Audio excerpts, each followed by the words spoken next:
Hello, everybody. Welcome into Sports by GSMC Podcast Network. I am your host, Jeremy Lapidus. Today is the first day of March Madness. Brackets are officially busted already. I hope that you weren't knocked out in the first couple games, but there have been about 5 results. There are a couple games live right now. We are going to start off the show going over some of the results that have already happened, as well as breaking down Friday's games, some of the big ones that I'm interested in, and picking a couple of those.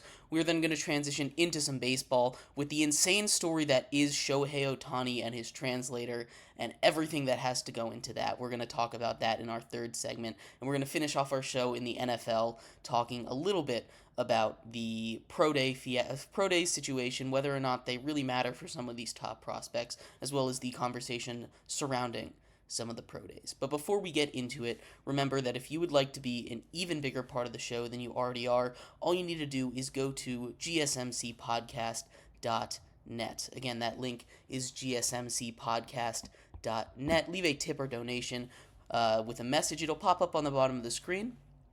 It'll be there for you, me, and everyone else to see. We appreciate anything that you do give. Once again, that link to leave a tip or donation is gsmcpodcast.net.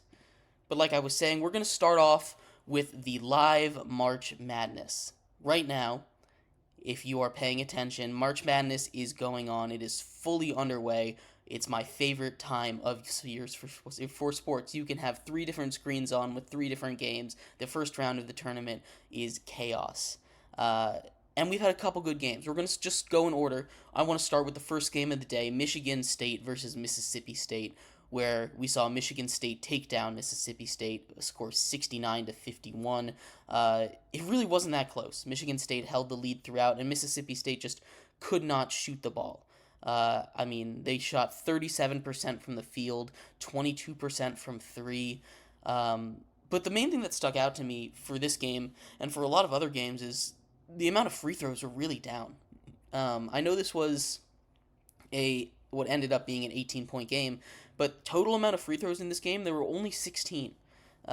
Mississippi State took 10, made 5 of them, and Michigan State took 6 and also made 5 of them. Really, the main difference in this game was shooting. We just went through the numbers. When you shoot 37% in a game, and when you shoot 22% from 3, especially for a team like Mississippi State that relies so heavily on the 3 ball, and when you struggle to get rebounds, they were out-rebounded by a pretty heavy clip, especially on the defensive end. You're not going to win the game against Michigan State, a team with lots of experience. So they move on. They will be playing North Carolina, who just won their first round matchup. We'll get to them in a little bit. But I was very impressed by Michigan State. I was really low on them heading into the tournament. They were not a team that I was super excited about. I've seen them perform a couple times this season, and they just didn't really stand out to me in anything. Their defense wasn't particularly special, but their rebounding today really impressed me, honestly. They were, even when they were missing shots, they shot 50% from the field, but Mississippi State wasn't able to bring in those rebounds. If you look at the numbers, it's not that big of a disparity, but if you're watching that game live, every single big rebound that would have shifted momentum for Mississippi State, every time that Mississippi State started going on a run, something that would have brought them in just a little bit, they were unable to bring a board in, and Michigan State got some second chance points. So they kept pulling away. That's my big takeaway from this one. The second game of the day, BYU taking on Duquesne. Duquesne, first real upset of the tournament. Duquesne wins 71-67 in a game that I know definitely hurt a lot of brackets. It hurt mine personally. I had BYU going to the Sweet 16. Duquesne looked really solid. They led for almost the entire game. Their defense was what really impressed me, especially their interior defense. They had 7 blocks on the game. I believe one of their guys had 3 blocks. He was very impressive. Here we go. Yeah. Dixon. They're not even their center. Dixon. He had 3 blocks. He was a monster on the inside. He kept turning away BYU at the rim. I remember a play from the beginning of the game, near the middle of the game, right before halftime. BYU was down by 2. They looked like they had a wide open layup, and I believe it was Dixon, comes from behind, blocks a wide open shot that the BYU guy just kind of lazily floats up there, and it really swings momentum. BYU had a lot of opportunities to stay in this game and run away. Like, they were in it down the stretch for almost the entire game. They started off 0 for 8 from the field shooting. So that's they fell back early, but they were able to claw back in. They took the lead a couple times, but it really wasn't anything too sustained. They might have had a 2-point lead, I believe, maximum, but they never really were able to pull away. Duquesne looked really solid. Like I said, their defense was the main thing that stuck out to me. Those 7 blocks on the inside, they didn't turn the ball over that much. And in March, turnovers are a huge thing. You saw it kill Mississippi State. They couldn't shoot, and they turned the ball over a whole bunch. Excuse me. But very impressed by Duquesne. 11 seed moves on. We have our first real upset of the tournament. The rest of the tournament so far has been pretty chalk. You can call Michigan State an upset over Mississippi State, but those 8-9 matchups, they're not really upsets. They're kind of the same. So maybe the Dukes can make a little bit of a run. Duquesne Dukes. Depending on who they play next in their bracket, it's either going to be Illinois or Morehead State. Those teams are locked in battle right now. Last I looked, Illinois had the lead by just a little bit. Morehead State started out up 9-0 in that game, though.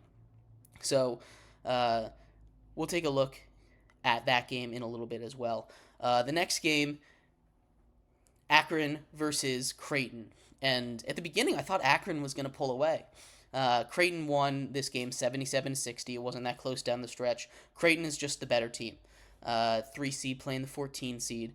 They just pulled away. Akron started off very strong. Akron is a team that a lot of people were underestimating, and I think if they got a better draw, not Creighton, still if they stayed on that 14 seed line, played a team like Illinois, or if they had played a team like Baylor even, I think they could have given them a game. Akron, very good defensively, very good from 3. They just drew a tough match taking on Creighton, who is very, very good at basketball. Creighton is a team that is full of tall, versatile athletes. I mean, they made a near Final Four run last season, and they kept a lot of the same team.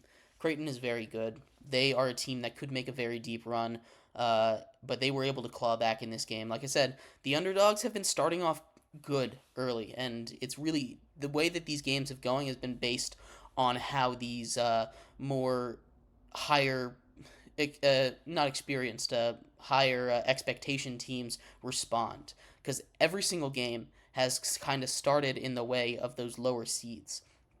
So the Blue Jays are a very good team. That's the best way to tell. If a team can claw back from a little bit of a deficit and win the game, stay in it, stay positive, claw ahead, not look back, never give up. And that's why Creighton was able to stay in it. They're a very, very good team. So they could make noise deep in the bracket. Couple games left that have gone final, 2 more, that being Arizona taking on Long Beach State. Long Beach State, who had the situation with their coach being fired but told, hey, finish out coaching this season. They then went on a miraculous run to win their conference tournament and make the NCAA March Madness tournament. They drew Arizona, and for most of the first half, they were tied. I believe heading into halftime, it was like 35-35. But Arizona is just a better team. They pulled ahead. Their offense could not be matched. They ended up winning by 20 points, 85-65. Long Beach State was a great story, but they did have when you're a 15 seed, it's never going to be easy. Long Beach State just didn't quite have the talent to match up with a team like Arizona. And Arizona is really good when they're on, but they're inconsistent. They're super duper inconsistent. And when they get a couple rounds in, again, they're in a very weird region where the top teams are really inconsistent. North Carolina is inconsistent at times. Baylor is inconsistent at times. Those are the top 3 seed. All of those guys are inconsistent, and they have some solid mid-major teams, or not lower-rated teams. Michigan State inconsistent, but a 9 seed. New Mexico could make some noise. They're a little bit lower rated, but they're not inconsistent. And then St. Mary's is in there again. Not super talented, not the most up there. They're a 5 seed for a reason. They're a good team, but they're consistent, and that's why they're a 5 seed. They're good and they're consistent, but they don't have the highs that Arizona or UNC have. So there's a lot of this. That is a very versatile region. Something to keep an eye on there. And the final game that's gone final so far is North Carolina Wagner, our first 1/16 matchup. Wagner loses by 28 points, 90-62. Wagner, who in the first 4 game won their first ever NCAA tournament game. This was their first ever NCAA tournament experience. So congratulations on them for making it to the tourney. They played a tough opponent. It's never easy going up against a 1 seed. Carolina is no exception. They are inconsistent, but they're a very good team. North Carolina is taking on Michigan State in that second round. That's the first one that we have set up so far. No other matchups have been confirmed, although there are 2 going on right now that would finish up second round matchups. The live games right now, Morehead State versus Illinois, like we talked about. Illinois has built a 16-point lead after starting early down. Again, this is what we talked about. These lower seeds are able to get a strong start, and then the higher seeds have been able to come back. And Illinois looks like, again, there's still 7.5 minutes of game time there, but the score right now is 54-73. So it's almost a 20-point game there. Illinois is really pulling away. Morehead State doesn't seem like they're going to have the juice to come back. So that means in the second round, Illinois would be taking on Duquesne. Illinois-Duquesne is going to be an interesting matchup. We'll break that down in a future episode when it is when it is official there. 2 other games that are going on right now. A tight one in the South region. A tight one at halftime between Oregon and South Carolina in the Midwest region. Oregon, the 11 seed, is up by 5 on South Carolina. Maybe we see a second 11 seed upset. Again, like I said, it's been pretty chalky so far today. Oregon, even though they were a lower seed, has been projected to win by a lot of people, sports books, and everything like that. So it wouldn't be that huge of an upset if they did end up winning. But they are currently up by 5 at the half, 34-29. And the last game that is live right now is going to be Nevada taking on Dayton. Nevada, the 10 seed, Dayton, the 7 seed. Dayton is up by 7 right now with 5 minutes to go in the first half. That's a fun game to watch. That one, 2 high-flying offenses. Both can shoot the ball really well. Both are also pretty solid on defense. So they're very similar teams. It's just whoever plays their ball better. That game is going to be fun to watch down the stretch. And those should be all the games that tip off while we're live. The next game that tips off is at 6:50. So that will be about 50 minutes after our show. So keep an eye out on those games. I will continue to give you updates as time continues. But in our next segment, we're actually going to look ahead to Friday's matchups, take a look at some of the bigger games that will be happening tomorrow, pick a couple of them. Maybe we'll go through and pick all of them, give some previews. But yeah, thank you everybody so much for tuning in. We'll be right back on Sports by GSMC Podcast Network.